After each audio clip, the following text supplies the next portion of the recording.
अस्सलाम वालेकुम students, welcome to my YouTube channel. इस वीडियो में हम क्लास 7 मैथ एक्सरसाइज 2.3 के क्वेश्चन नंबर 1 और 2 को सॉल्व करेंगे। क्वेश्चन नंबर 1 है which of the following algebraic expressions are polynomials. तो सबसे पहले हम देख लेते हैं कि पॉलिनोमियल्स होता क्या है।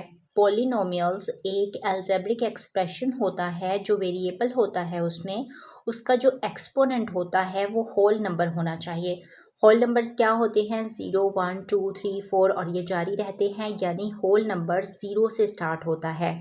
तो जो एक्सपोनेंट होता है वो नेगेटिव भी नहीं होना चाहिए, फ्रैक्शन में नहीं होना चाहिए, वो होल नंबर होना चाहिए। पॉलिनोमियल्स में वेरिएबल होता है, कोफिशिएंट होता है और कांस्टेंट होता है। तो हम क्वेश्चन नंबर 1 का जो पार्ट 1 और बाकी के सारे पार्ट्स हैं इनको सॉल्व करते हैं। एक्सरसाइज 2.3 क्वेश्चन नंबर 1 और पार्ट 1 की वैल्यू है ax² plus bx plus cy। तो हमने बताना है कि ये पोलिनोमियल है या नहीं। मैंने आपको बताया है कि जो पोलिनोमियल होता है ये अलजेब्रिक एक्सप्रेशन होता है, जो वेरिएबल होता है इसमें इसका एक्सपोनेंट क्या होना चाहिए? होल नंबर होना चाहिए। अब देखें, ये जो वेरिएबल है इसका एक्सपोनेंट देखें 2 है। 2 मतलब कि ये होल नंबर है। यहाँ पे x है, इसका एक्सपोनेंट 1 है।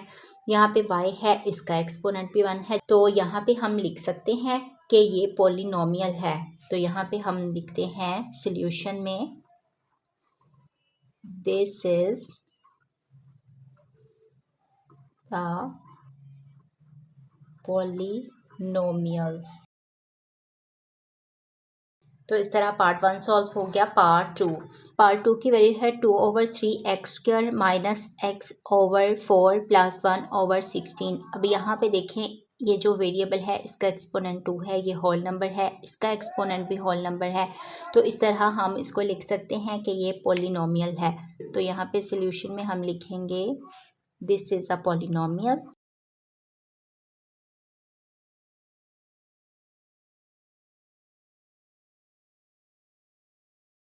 तो इस तरह पार्ट 2 भी सॉल्व हो गया। पार्ट थ्री की वैल्यू है x³ है माइनस 4x² है प्लस 1/x है। अब यहाँ पे ये 3 और 2 ये तो होल नंबर्स हैं, लेकिन x जो है जब ये ऊपर जाएगा तो ये -1 इसकी पावर हो जाएगी। तो -1 जो है ये होल नंबर नहीं है। तो हमने ये पढ़ा था कि जो वेरिएबल है उसका जो एक्सपोनेंट है वो होल नंबर होना चाहिए, तो वो पॉलिनोमियल होता है। तो अब ये पॉलिनोमियल नहीं है क्योंकि ये इसके साथ -1 हो जाएगा। तो यहाँ पे हम लिखेंगे this is not a polynomial. तो इस तरह पार्ट 3 भी सॉल्व हो गया। पार्ट फोर की वैल्यू है 2x² प्लस 4x प्लस 3। तो यहाँ देखेंगे इसका एक्सपोनेंट 2 है, ये होल नंबर है, इसका एक्सपोनेंट 1 है, ये भी होल नंबर है। तो हम इसको लिखेंगे कि ये पॉलिनोमियल है। तो सॉल्यूशन में लिखेंगे दिस इज अ पॉलिनोमियल। तो इस तरह पार्ट 4 भी सॉल्व हो गया। पार्ट फाइव की वैल्यू है 1/2x² प्लस 9x3। तो अब यहाँ पे ये पॉलिनोमियल है क्योंकि इसका जो एक्सपोनेंट है वो 2 है, इसका एक्सपोनेंट 1 है, इसका एक्सपोनेंट 3 है। तो ये सारे होल नंबर्स हैं। तो यहाँ पे सॉल्यूशन में हम लिखेंगे दिस इज अ पॉलिनोमियल।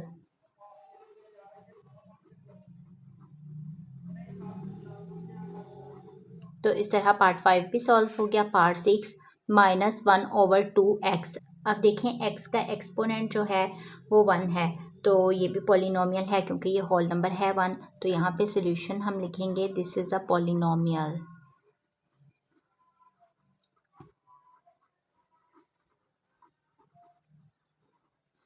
तो इस तरह पार्ट 6 भी सॉल्व हो गया। पार्ट सेवन की वैल्यू है 2x³ प्लस 2। अब यहाँ पे देखें ये 3 है, इसके साथ 1 है, तो ये होल नंबर्स हैं। तो इसके सॉल्यूशन में लिखेंगे कि ये पॉलिनोमियल है। तो यहाँ पे लिखेंगे this is a polynomial. Part 7 भी सॉल्व हो गया। पार्ट 8 है z² प्लस 2z प्लस 12। अब यहाँ ये देखें, ये पावर 2 है ना इसकी, तो इसका एक्सपोनेंट 2 है, मतलब ये होल नंबर है, इसका एक्सपोनेंट 1 है, ये भी होल नंबर है। तो यहाँ पे हम लिखेंगे दिस इज अ पॉलिनोमियल।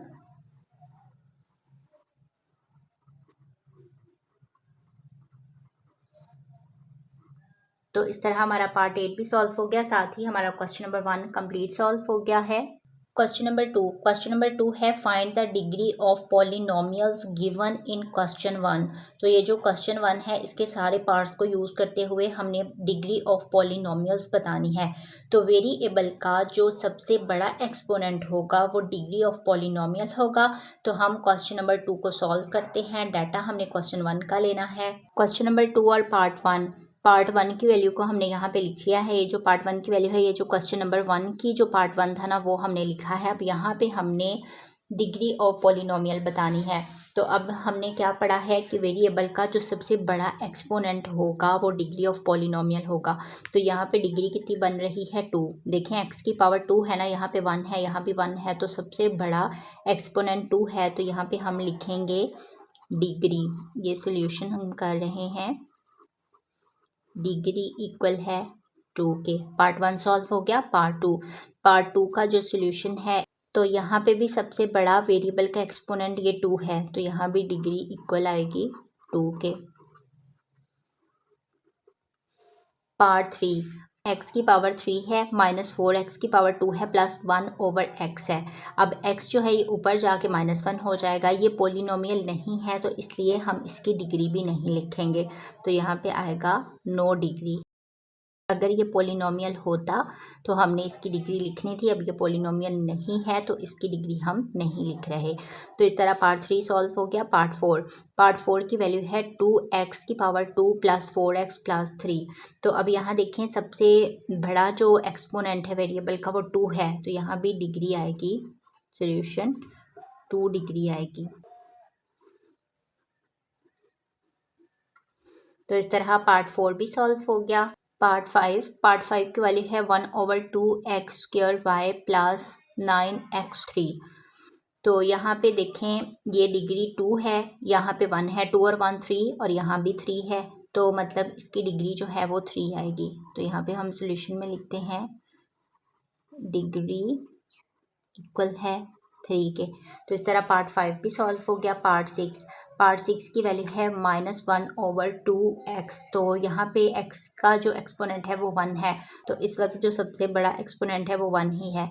तो यहाँ पे सोल्यूशन में हम लिखेंगे कि डिग्री इक्वल है 1 के। पार्ट 6 भी सॉल्व हो गया। पार्ट 7 की वैल्यू है 2x की पावर 3y। अब यहाँ पे देखें ये x की पावर 3 और y ये एक ही है ना, तो x के साथ जो y है इसकी डिग्री भी हम काउंट कर लेंगे। 3 में 1 ऐड करेंगे तो 4, तो यहाँ पे डिग्री 4 आएगी। तो सोल्यूशन में हम लिखेंगे डिग्री इक्वल है 4 के। तो इस तरह हमारा पार्ट 7 भी सॉल्व हो गया। पार्ट 8 की वैल्यू है z की पावर 2 प्लस 2z प्लस 12। तो यहाँ पे डिग्री आएगी 2, क्योंकि वेरिएबल का जो सबसे बड़ा एक्सपोनेंट है वो 2 है। तो सोल्यूशन में हम लिखेंगे डिग्री इक्वल है 2 के। तो इस तरह हमारा पार्ट 8 भी सॉल्व हो गया, साथ ही हमारा क्वेश्चन नंबर 2 कंप्लीट सॉल्व हो गया है।